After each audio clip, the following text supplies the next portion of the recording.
sous le soleil du Dauphiné. Je pense quand même qu'aujourd'hui, je vais vous la faire à la Renault Roubaudy. Vous connaissez les petites observations automobiles, la chaîne YouTube qui vous présente pas mal de véhicules. Chers petits observateurs, vous avez dû être très curieux de voir ceci au cours des dernières vidéos. Cette palette chargée de on ne sait pas quoi. Est-ce que c'est de nouveaux outils, machines pour l'atelier? Est-ce que ce sont des pièces qui ont été conçues pour vous? Qu'est-ce que c'est? Eh bien, c'est ce que je vous invite à découvrir aujourd'hui. Sur des pneus, alors vous allez me dire, un stock de pneus pour vous, des Mitas 117 pouces, ça se monte sur les 103, sur les 51, mais pas du tout. C'est pour un team qui fait de la course Solex, et je vais vous présenter Sébastien et David, je me trompe pas? C'est ça. Et ils vont nous expliquer comment ils en sont arrivés là, comment vous êtes tombés dans la course de Solex. Vous étiez dans le Solex tout petit, une baignoire de Solex comme Obélix ou pas? Oui, on a beaucoup, on a fait tous les deux du Solex étant plus jeune. Moi j'en ai fait très jeune puisque j'ai démarré, j'avais pas 14 ans, je faisais ça un petit peu en pirate avec mes oncles. Des courses? Des courses de Solex, ouais. D'accord. Et à l'époque on avait une belle course par chez nous qui était le Galet d'Or à Grenoble. Et puis ensuite j'en ai fait plusieurs années, ensuite on est partis tous les deux sur des occupations différentes. Moi je suis parti sur les sports collectifs, David il est resté dans le moteur. Alors on a fait de la mobilette, pendant des années. Puis après moi j'ai repris les sports collectifs, le handball, et puis toi le rallye. Hein. Rallye auto. Rallye auto. Voilà, bien. Et David aussi, donc tout petit, c'était Solex. Alors moi, c'était pas Solex petit, c'était course de mobilette, donc bricolage. J'ai démarré avec une 41V, tu vois, sans suspension, frein à patin à l'avant, tout ça. Et puis moi, j'ai toujours aimé la mécanique, du coup, j'ai maintenant, après une mobilette, pour aller au collège, avec les cours où je puais l'essence, parce que c'était tout bricolé, machin, la prof, elle m'engueulait. Et puis après, il y a cet énergumène qui a débarqué chez moi, là, avec un Ciao mauve. Et puis voilà, on est devenus potes, on se connaît depuis plus longtemps que nos femmes. Et on a fait des courses de mobilette. C'est ça. Et puis on a des anciens en fait qui, bon Seb avait déjà fait du Solex et moi un ancien qui est venu me glaner pour aller faire des courses de Solex quoi. Et on a mordu quoi, et on avait le team Becker à l'époque qui était un peu une référence, moi qui me faisait rêver avec des Solex avec des durites dans tous les sens. Et je disais à Seb, si un jour on fait un Solex, on fera un Solex avec des tuyaux de partout quoi. Et c'est comme ça que cet animal il est parti faire du vrai sport, des sports collectifs, et quand il a arrêté, moi j'ai arrêté le rallye, et ben, il est venu me chercher, on est allé voir la course de 24 heures de Nousier. Et forcément j'avais mordu quoi. Et lui avec, on a acheté 2 bouts de ferraille et voilà, en 6 mois on a fait un cadre, on avait acheté une base de moteur, tout ça, et on est allé faire Nousier les 24 heures. D'accord. Et ça fait longtemps que vous êtes dans la course Solex, là, donc depuis la reprise 2008, 7. Ouais, on était allé voir 2007. nos amis sudistes, hein, s'ils verront la vidéo peut-être, bonjour à eux. Donc moi j'avais pris des pièces chez eux, chez Ricky notamment, qui est bien connu dans le milieu du Solex, et puis en 2007, on est allé les voir en 2007, et puis on a monté une machine pour 2008. Et depuis 2008 on roule. tous les ans, sauf les années où ça a été... Tous les ans sauf Covid. J'ai vu effectivement, parce que vous avez une page Facebook, je mettrai le lien en référence là, où le galet vous gratouillait un peu pendant cette année-là, et vous aviez préparé la mécanique, vous aviez affûté la mécanique pour la saison suivante. Oui, il y a eu une petite période de pause, et puis il y a eu aussi des chutes pour ma part. Moi j'ai arrêté pendant 1 an, hein, parce que suite à grosse chute. Ah oui, quand même, on peut se faire Je suis mal. resté au stand quand même, c'est ce qui est sympa aussi. Et puis c'est ça aussi qui est surtout sympa. C'est alors faire de la course, de la compétition, oui c'est bien, mais à la base c'est faire des rencontres avec des courses, il y en a un peu partout en France, et du coup on a toutes les régions qui sont représentées. Et du coup on voyage, et puis c'est quand même une grande famille. D'accord. Oui, parce que c'est ce qui est intéressant. Ouais. Parce que c'est vrai que les Solexistes, à l'atelier on reçoit des Solexistes, des meubeux, des bobistes, je sais pas. Bon, c'est vrai qu'il y a beaucoup de gens qui font ça pour leur loisir, c'est-à-dire dans un Solex pour aller chercher pas le dimanche à la boulangerie et faire quelques balades. Et c'est vrai qu'en discutant avec eux, ils connaissent mal le monde de la course, et de la course Solex en particulier, c'est souvent une découverte. Alors sauf dans le coin, dans l'Isère, ils ont tous le souvenir du Galet d'Or. Oui. Et on en discutait la dernière fois, je dis, oh, ben, ça fait quelques années, puis on s'est aperçu que ça fait 30 ans que ça n'existait plus, je crois. C'était une course qui était très réputée à l'époque. On retrouve encore des forces en présence du Galet d'Or de l'époque et qui roulent encore aujourd'hui avec nous. Hein. Comme quoi c'est un vrai virus. On peut rouler vieux alors. Alors après il y a les fistons qui reprennent la relève. Nous on est bientôt dans ce cas-là aussi. Enfin moi c'est pas mes enfants qui vont remonter là-dessus, mais toi non plus d'ailleurs. Bon on trouvera bien quelqu'un. Hein. On trouve toujours des talents. Mais oui, il y a des grands noms du Solex qui roulent encore. Hein, qui roulent encore. Le team Mokhtar, le team Becker. Il y en a énormément qui ont gardé cette passion intacte. Alors vous, c'est le Racing Team Grandjoie. C'est ça. Donc vous allez voir leurs résultats, vous avez le nom à présent, donc vous allez pouvoir les suivre sur cette année. Alors du coup, comment ça marche? Donc la compétition Solex en tant que telle, la saison démarre quand? Bientôt, à première vue, vous avez besoin de pneus. Bah en fait, elle démarre déjà chez nous, sur Grenoble, il n'y a plus rien, donc nous on démarre en fait par Douzier. À moins qu'on aille faire par sac avant, j'en sais rien. Mais après, par sac. Ah, par sac c'est après. Ah oui, c'est après. Mais je coupe, c'est pas comme la Formule 1 où il y a des passages obligés, le Grand Prix de France, le Grand Prix de... Non, ce sont des endurances bien souvent déjà, pour commencer. Et après, c'est des courses de village, donc chaque comité des fêtes organise en fait, donc on a des dates, on fait sur toute la France parce qu'on voyage beaucoup. Et après, nous on fait notre planning, quoi. Celle qu'on veut faire, qu'on veut pas faire. Après, il y a des championnats, mais pas par chez nous, donc ça nous obligerait de faire plusieurs courses dans des régions qui sont loin de chez nous. Du coup, vu qu'on en a gagné pas mal et on a des accointances avec certaines, et surtout avec certains comités des fêtes, vraiment, où là on met du cœur pour y aller, quoi. Et puis après, on aimerait bien la Bretagne, mais la Bretagne ça fait vraiment loin, quoi. Donc en fait on se fait donc on se fait vraiment notre planning, on a nos courses entre guillemets les plus près, quoi. La plus près elle est déjà à 130 bornes, quoi, pour imaginer la chose, quoi. Et après la deuxième c'est la Creuse, quoi. Donc en partant de Grenoble, on traverse la France. Donc voilà, on se fait notre petit planning en début d'année, on se dit allez on fait celle-là, celle-là, celle-là, on voit un peu avec le boulot si ça passe, avec les mamans, les vacances aussi, parce que vu que ça démarre en fait c'est belle période pour rouler en Solex, on roule pas l'hiver. Donc ça démarre printemps, fin de printemps, et ça se termine octobre, quoi, la plus tard, quoi. Oui, puis c'est du vendredi au dimanche soir. Vu les kilomètres déjà, voilà, quoi. Le lundi. Donc après on prépare un peu l'hiver, maintenant on est quand même relativement abouti, donc on a passé un paquet de nuits à bricoler cette chose là. Moi qui faisais du rallye, j'ai dit j'arrête que c'est chronophage, ça c'est pire. Grosse erreur. C'est une grosse erreur, ouais. Après, et il y a un championnat où alors c'est comment expliquer ça? Vous gagnez une course, vous gagnez la course, c'est ok, mais il n'y a pas un championnat de France. Ça dépend des régions. Ça dépend des régions. Alors les championnats se sont maintenant un petit peu arrêtés, il reste un bout de championnat Grand Est, mais avant il y avait un championnat Midi-Pyrénées. Je crois qu'ils arrêtent cette année, je suis pas sûr qu'il y ait quelque chose encore. Il me semble que non. Pourquoi? Parce que ça ne prenait pas? Parce que ça devient de plus en plus compliqué au niveau administratif, au niveau organisation, au niveau participants aussi. D'autres beaux pays. Ouais, ça devient vraiment compliqué. Les normes de sécurité sont de plus en plus draconiennes, les coûts sont de plus en plus importants. Les organisateurs, nous, on leur tire notre chapeau parce que sans eux, on ne roulerait pas. Oui, c'est vrai qu'il faut donner un coup de chapeau à toutes ces assos avec les bénévoles qui se donnent beaucoup pour des fois des résultats bien ingrats. C'est ça, c'est du bénévolat. Et puis heureusement qu'ils sont là, ça nous permet de rouler. Mais aujourd'hui, on n'est pas forcément que sur des circuits fermés. Enfin, c'est forcément des routes fermées, mais on est sur des routes de campagne.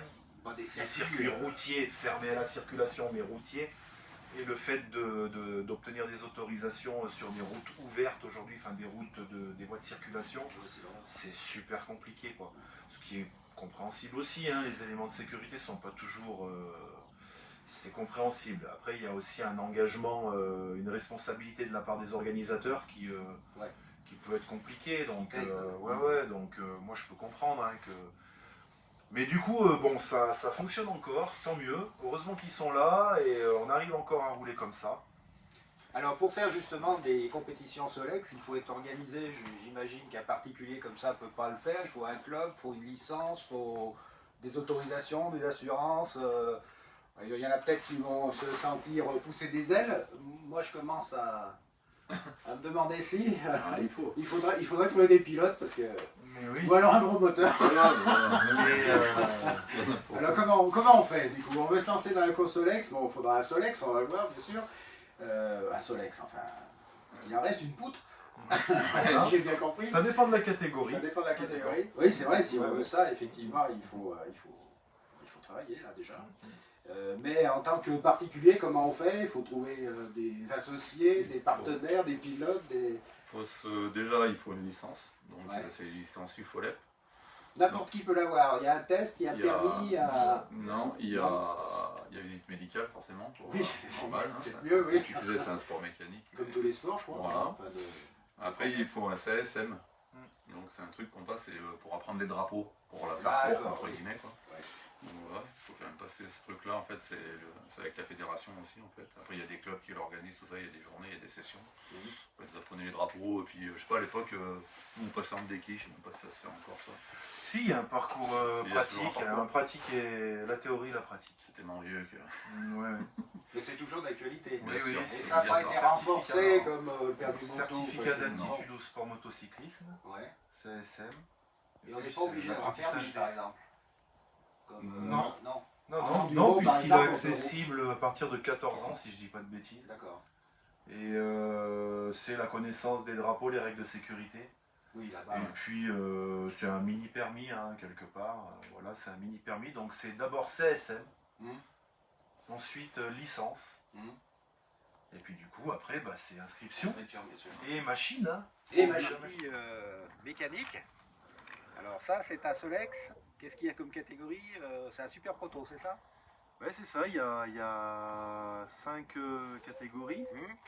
Donc, de la catégorie origine à la catégorie super proto. Donc origine, origine améliorée, promotion, prototype et super prototype.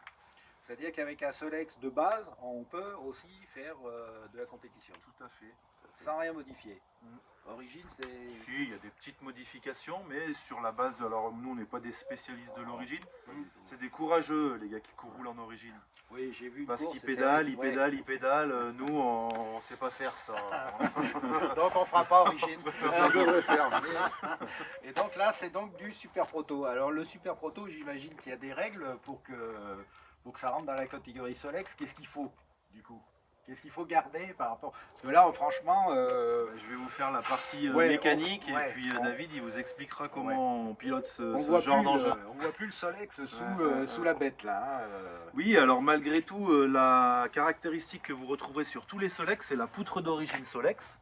C'est obligatoire. C'est obligatoire sur toutes les machines, vous retrouverez la poutre d'origine Solex. Que C'est la une poutre. spécificité du règlement. Que la poutre. En super proto, hein. Ouais. En super proto, enfin on le retrouve dans Oui, toutes oui, les on parle des catégories, super mais proto, en super ouais. proto, on a minimum la poutre et autour de ça, on construit le châssis qu'on veut.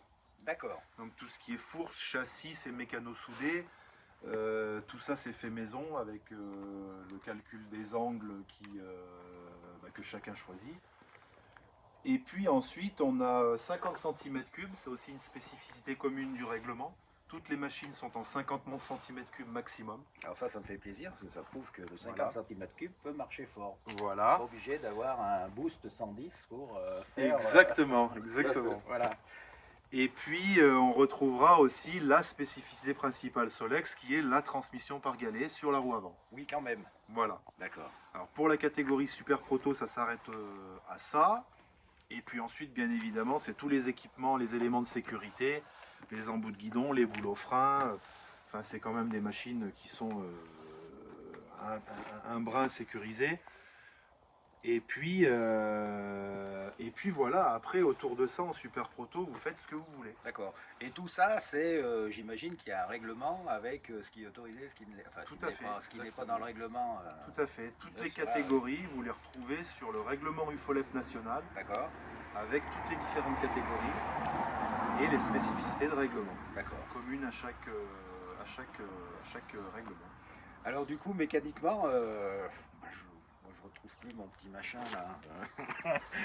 Ah si, quand même, de ce côté, on voit on aperçoit un peu ce qui reste du Solex. Donc le carter, le carter moteur, et puis bien sûr le cylindre, et puis par-dessous là-bas le galet. Donc ça en retrouve un petit peu le moteur d'origine, sauf que il est bien amélioré. Alors David va peut-être nous expliquer pourquoi on part pas du moteur Solex comme il était, avec l'échappement, l'admission au même endroit et tout ça. L'idée c'est la performance. Hein. Quand on voit comment c'est fait un cylindre de Solex d'origine, forcément ils ne cherchaient pas la performance, c'était l'après-guerre. Hein. Ils cherchaient juste à se déplacer et que ça consomme le moins possible. Bon nous on est carrément dans l'inverse. Ce qu'il faut c'est que ça prenne le plus d'origine possible, entre guillemets je vais dire. Il y a une relative fiabilité, donc le Solex avec le carter en aluminium, je ne sais pas, j'ai un nom, j'ai un terme, j'appelle ça du merdanium moi. Pour la compétition, c'est pas évident. Donc là, c'est tout taillé masse. D'origine, le Zamac, là. Le Zamac, c'est ça. Fait, ouais. Alors, les premiers Solex qu'on avait, bien sûr, ils étaient remplis d'époxy, tout ça. Bon, après, ça marche aussi. Pour renforcer ? Oui, tout à fait. Ouais. Il y a plein de trous à boucher dans les carters Solex, pour ceux qui connaissent. Entre le galet, derrière, partout, bref. Donc là... Là, il n'y aurait pas de prise d'air en bas, quoi, par exemple. Non. Exactement. Donc là, c'est vraiment tout peaufiné. Ça, c'est le cerveau de Sébastien. Hein, on a fait des choix techniques ensemble. On a appliqué. Donc, le vilebrequin, il est taillé dans la masse. On est parti d'un brut de forge que des collègues nous ont fait. Donc, c'est vraiment tout fait maison. Il n'y a qu'une bielle de 80 CR à l'intérieur. Un cylindre mâle aussi 50 cm3. Mais on a aussi roulé avec des cylindres d'origine. On a préparé nous. Voilà, des galets, en fait, la pierre on oublie parce qu'elle explose avec le régime. Donc là c'est limite une fraise en fait. Hein. Donc c'est pour ça que ça mange aussi du pneu. Voilà. D'où le stock de pneus pour la saison. L'idée en fait c'est arriver à rouler 1 heure avec un pneu. Alors je fais un petit point là-dessus parce que ça va faire peur à mes clients, parce qu'à l'atelier de la ville on fait beaucoup de galets métal. Pour remplacer les galets en corindon. Effectivement, pour les vieux Solex. Oui. Et en fait, au vu de la compétition, on s'est dit, tiens, on va faire des galets métalliques qui sont normalement indestructibles, enfin, pour un Solex d'origine. Et moi, mon credo, c'est de leur dire quand même que ça n'use pas trop les pneus. Alors, ça n'use pas trop les pneus simplement parce que nous, on a choisi de faire des dentures douces. Parce qu'on n'a pas l'objectif d'accrocher à tout prix le pneu. Et puis on préconise aussi de surgonfler un petit peu le pneu pour justement que... Parce qu'on a remarqué en fait que c'était tout le pneu qui usait le galet sur le métal de ce côté. Et donc il faut savoir, alors que sur un galet métal route, entre guillemets, c'est pas du tout un galet métal course qui sert justement à avoir un grip absolu. Voilà. Et je repasse la parole à David parce que sinon ils vont tous avoir peur, ils vont me faire un stock de pneus. Non, pas du tout. Dans l'immédiat. Pas du tout. Alors, il est vrai qu'ils ont beau être durs, effectivement les pneus mangent les galets aussi. Hein. Bon, sur une 24 heures à la fin, le galet il est limite à changer. Faut le savoir. Quand il est neuf, le pneu il est très très dur à tenir 1 heure. Après une fois qu'il commence à être un peu rodé, comme on dit chez nous, on arrive à tenir l'heure. Bon, voilà. Alors il faut dire non plus que on ne parle pas du tout des mêmes puissances, parce qu'un moteur comme ça développe quoi? Enfin, est-ce que vous le savez? Ça dépend. Si nous, le nôtre, il fait bien 25 chevaux. Hein. Ça, c'est pour nos concurrents. Hein. En dessous de 25 chevaux. Peut-être même plus cette année, je crois. Non, non. Très honnêtement, ça doit faire quoi? Ça doit faire peut-être 12, 14 chevaux. Ouais, c'est ça. La plage, c'est ça. À peu près, quand on fait des passages au banc, on est dans ces valeurs-là. Quand on connaît le nombre de cheval d'un moteur d'origine, il y a quand même une grosse différence. Au niveau de la vitesse qu'on peut atteindre avec cet engin, c'est comme en fait suivant le diamètre du galet, hein, parce que c'est le galet, poids du pilote, non, ça va. Ça le fait aussi. La hauteur aussi. La hauteur, la prise au vent. S'il a beau essayer de se faire petit, c'est pas évident non plus. Lui, on arrive à lui faire prendre 120 km/h, on va dire. Ce qu'on avait peut-être omis de dire, c'est que, outre la poutre, la transmission par galet, il y a une autre caractéristique qu'on doit garder des Solex d'origine, c'est ça. C'est ça, le fameux diamètre 44 au plan de joint d'en base. Là. Voilà. Donc sur un Solex de super prototype, vous avez exactement le doit même respecter ce diamètre 44 identifiable au plan de joint. Ouais. Donc c'est ce qui fait que nous, nos choix techniques se portent sur des clapets qui sont du coup au-dessus de ce diamètre 44, ici, là, dans la cale, et le diamètre 44, vous l'avez en dessous, là, au plan de joint d'en base. puisque c'est une vraie bride pour nous d'avoir ce diamètre 44 là, parce que si vous imaginez une admission sur le côté, le vilebrequin qui passe au milieu, la bielle, tout ça, c'est d'autant de sections de gaz frais qui sont en théorie. C'est encore en théorie, puisqu'on s'aperçoit que ça fonctionne quand même très bien. Nous, on a différents moteurs aussi, dont des moteurs avec l'admission sur le côté, qui fonctionnent aussi très bien. Et puis, il y a tout un tas de machines très performantes en France qui fonctionnent avec ce diamètre 44 là. Donc en fait, c'est là qu'on reprend le moteur, en fait, le bas carter est ici. C'est ça. Et là, vous avez la bride, en fait, enfin, Voilà. La bride mécanique de 44. Voilà. Et après, au-dessus, vous faites ce que vous voulez. Donc nous, on a décidé de mettre les clapets au-dessus Ouais. pour pouvoir avoir des sections de passage intéressantes au niveau du cylindre. Mais c'est un choix technique. Enfin, ce qu'on veut dans la limite du 50 cm3, et puis dans la limite que s'il y a une bride mécanique, on peut peut-être pas non plus monter trop. Enfin, ça après, c'est le problème de la puissance du couple et qu'on retrouve, vous savez, tous les jours sur les petits carters là, en disant que si on l'améliore, il y a puissance et couple, et des fois, c'est pas bien compatible sur les deux temps. C'est-à-dire que vous pouvez avoir un moteur qui marche très bien sur la ligne droite pour semer vos petits camarades lors du randonnée. Et puis dès que vous arrivez à un moment où il faut avoir un peu plus de couple en ville, c'est vos petits camarades qui passent devant, quoi. Voilà, Et puis on est limité par l'usure du pneu quand même. C'est-à-dire qu'un moteur qui est très puissant fera peu de minutes sur le circuit. Et puisqu'on les use, on s'arrête et on perd du temps. Un pneu, on a des galets, c'est des véritables fraises à pneus, donc des moteurs qui prennent énormément de régime et très puissants, usent d'autant plus vite le pneu. Ça, c'est la stratégie de course qui est liée aussi donc, au type de moteur. Ouais, c'est ça. Voilà sur la technologie, parce qu'on peut vraiment appeler ça de la technologie de moteur. Donc on remarque que vous avez un carbu de combien C'est ça? un Polinite 24. 24. Ouais. On met du 24. Oui, 24. Ouais. Et le pot à l'arrière sur rotule. Alors, sur rotule, et puis le moteur doit s'orienter aussi, il est sur axe. Et puis David va vous expliquer toutes les spécificités de. Il y a tout un tas de manettes que David va vous expliquer. Allez David, les manettes. Les manettes. Comme dit si bien Je pose Sébastien, mon pauvre carter là. Je suis miséreux. l'homme orchestre. L'homme orchestre. Il y a des poignées de partout, il y a des pédales de partout. Enfin, on essaye avec nos doigts et nos pieds de conduire cette affaire. Alors, frein avant hydraulique, parce que ça roule quand même à plus de 100 km/h, donc il faut y arrêter. Ça s'arrête. Ouais. Voilà. Derrière, le tambour de la jante standard mobilette, frein à pied. Jusque là, ça c'est facile. C'est entre la moto et la mobilette, mais ça c'est relativement facile. Après, une fois que ça a démarré et que c'est parti, donc il faut quand même pousser parce qu'il n'y a pas d'embrayage. Il a un peu d'élan parce que si vous partez à l'arrêt, le pneu, vous faites un trou dessus et il reste sur place. Donc, vous tenez le moteur levé, ça vous sert d'embrayage. Et là, on a la roue qui est libre. On appelle sur notre tête la sirette, c'est ça? Exactement. La sirette. C'est son nom, c'est la sirette dans le jargon. Ou la patinette. Pour certains, c'est la patinette. Donc, vous faites patiner, vous accélérez. Le Solex commence à partir. Une fois qu'il est dans les chevaux, qu'il s'énerve, parce que c'est un 2 temps, donc il a quand même une plage où il s'énerve, vous avez la deuxième poignée que vous prenez tout doucement. Ça fait descendre le moteur en fait sur le pneu, ça l'engage. Ça tire là. Ouais, ça le tire vers le bas. Et à vous de gérer en fait pour pas retomber dans les tours en fait et que ça vous emmène le plus rapidement possible. Une fois que vous êtes lancé, qu'il arrive à son régime maxi, parce qu'il n'y a pas de démultiplication. Donc nous, pour le coup, ça arrive à peu près à 12 000 tours. Quand vous êtes à fond dans la ligne droite à 12 000 tours, vous avez la belle pédale de gauche qui agit sur la longueur de l'échappement ici.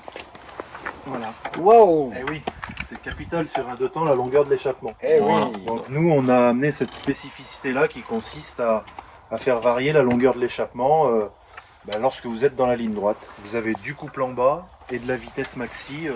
Alors réexpliquez-nous ça pour les novices. Donc quand c'est en longueur, Plus l'échappement est long, plus vous avez du couple. Par contre, vous êtes limité en régime. et plus vous le raccourcissez, Plus il vous prend prenez de la du vitesse. régime et de la puissance. Et là aussi, dans les choix, sur les mobilettes, eh bien, on comprend pourquoi tous les pots ne vont pas sur tous les moteurs en fonction des configurations. Suivant les Et que, diagrammes. bien souvent, il y en a qui pleurent. Ils ont acheté un pot RPG à 1000 € et ça n'apporte pas grand-chose Bien sûr. sur le fonctionnement du bruit. C'est un des fois. ensemble, c'est vraiment un ensemble le moteur de temps. Ouais. un ensemble cohérent, un château de cartes. Hein. Moi, Ça, il faut bien le dire, je pense. J'ai l'image souvent de dire que c'est un château de cartes, c'est-à-dire que il suffit d'une carte pour écrouler toutes les performances de votre moteur, hein, qui n'est pas accordé, qui n'est pas adapté. Un mauvais pot, un mauvais cylindre, un mauvais carburateur. Pris unitairement, c'est pas forcément une mauvaise pièce, mais dans son ensemble, si elle ne fonctionne pas avec l'ensemble du moteur, ça ne fonctionne pas. Et quand on change des choses aussi, on le fait progressivement et pas tout d'un coup. Tout à fait On pour ça. teste les modifications au fur et à mesure pour savoir qu'est-ce qui ne va pas et qu'est-ce qu'on pourrait améliorer. Quoi. Tout à fait. Cette pièce, c'est vraiment une... Alors on appelle ça la pompe, nous. C'est une pièce quand même qui est stratégique parce qu'en fait, il y a l'oscillation du moteur, donc il faut que ça... Rotule. Dans ce sens-là, mais en même temps on braque. Et dans l'autre sens aussi. Ouais. Donc là, il y a quand même un peu de jus de cerveau pour que ça fonctionne. Et on réduit la longueur. Et on réduit la longueur en plus, quoi. Il faut que ça tourne encore et que ça fonctionne encore. Donc là, on y a passé un temps certain. Sébastien a dessiné. Donc ça, c'est son cerveau. Moi, je l'ai réalisé. Mais c'est Redoutable, c'est ça, un ouais. truc qui est redoutable. Ouais. Alors c'est vrai que les pots à pompe existaient il y a... C'est vrai que ça existe plus, mais il y a très longtemps. Oui, oui, Sur il y la a mobilette, un les RGD. Les RGD à ouais, pompe, tout à fait, Simonini à pompe. C'est Kenji aussi, non? Qui avait le même Kenji, principe ouais. un peu, hein, fonctionnait sur des longueurs et des rotules. Ouais. Voilà. Mais on n'avait pas tourné le guidon.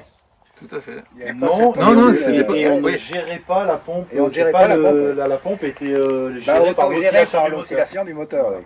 Il y avait une gestion automatique. Tout à fait.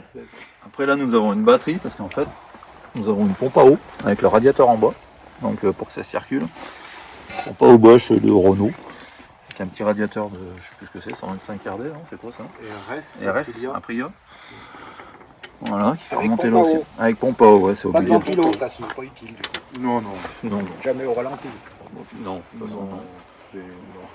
À fond, à fond, à fond. Exactement, c'est à fond. Quand on monte dessus la première fois et qu'on se dit qu'on va rouler pendant 24 heures au régime que ça prend, on se dit que ça va tout exploser. Et c'est quand même impressionnant de fiabilité. Puis il y a une. Enfin, alors c'est encore. Ça me revient, il y a encore une particularité Solex qui on est obligé de respecter, Ah oui. c'est le vilebrequin en porte-à-faux. C'est-à-dire que vous avez la masse et la Ouais. bielle d'un côté, et vous n'avez pas de deuxième masse comme les mobilettes. Et ça, c'est quand même un point aussi stratégique des moteurs. Hein.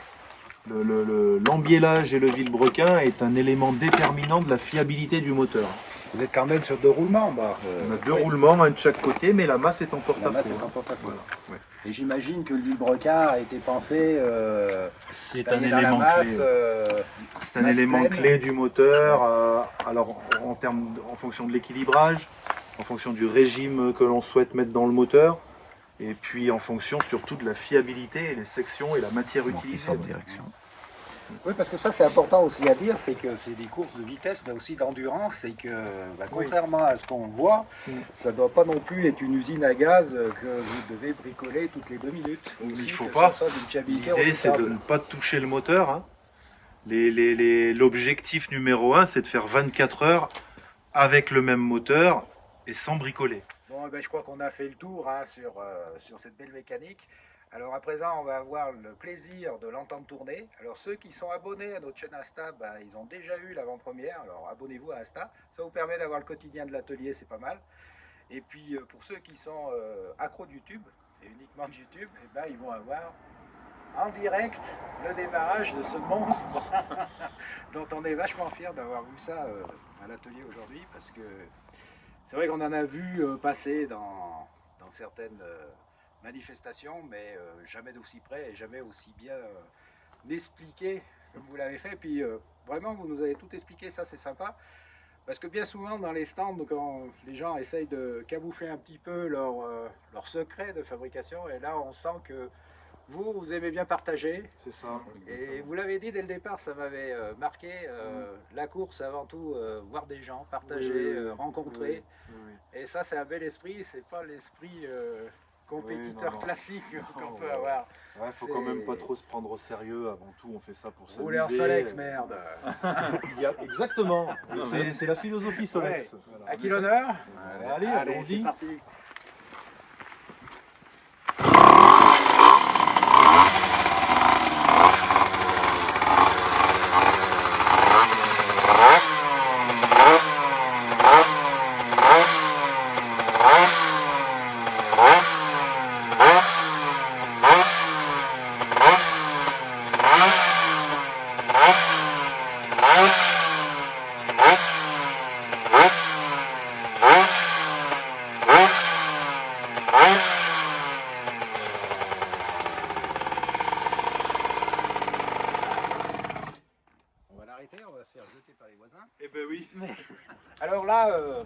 comme sur les motos, hein, il y a des trucs pour les chutes, pour amortir un peu ça. Et alors moi je pensais qu'il penchait jusque là dans les virages, mais non pas du tout, mais on arrive quand même à toucher les cale-pieds. Oui, hein. oui. Donc C'est voilà. c'est très... Ouais, on peut... Alors On peut David voir. il y arrive mieux que moi, hein. Ça c'est sa spécialité de faire frotter les cale-pieds.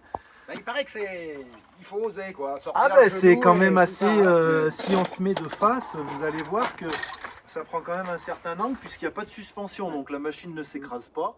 Donc l'angle qui est là, c'est l'angle réel par rapport à la piste. Oui, il y a les motards Et puis les vous autres, voyez ceux qui usent que les pour pneus faire sur le frotter un côté. cale-pied, et ben Bah, voilà, faut à pencher, partir de là, ça frotte.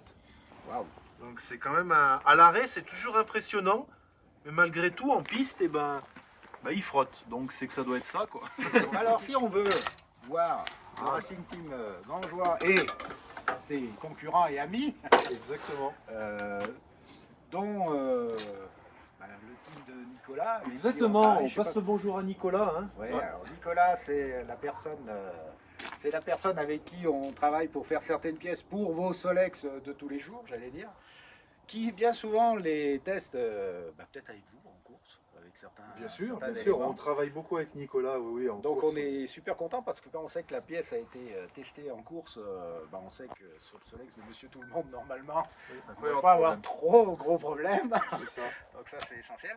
Et si vous voulez donc rencontrer tous ces gens-là, je vous donne rendez-vous parce que nous on va y aller à l'atelier de la vigne. Donc la première course de l'année pour vous, ça sera à Ce sera les 24 heures de Nousier. et Tout à qui fait. auront lieu le Le week-end de Pentecôte.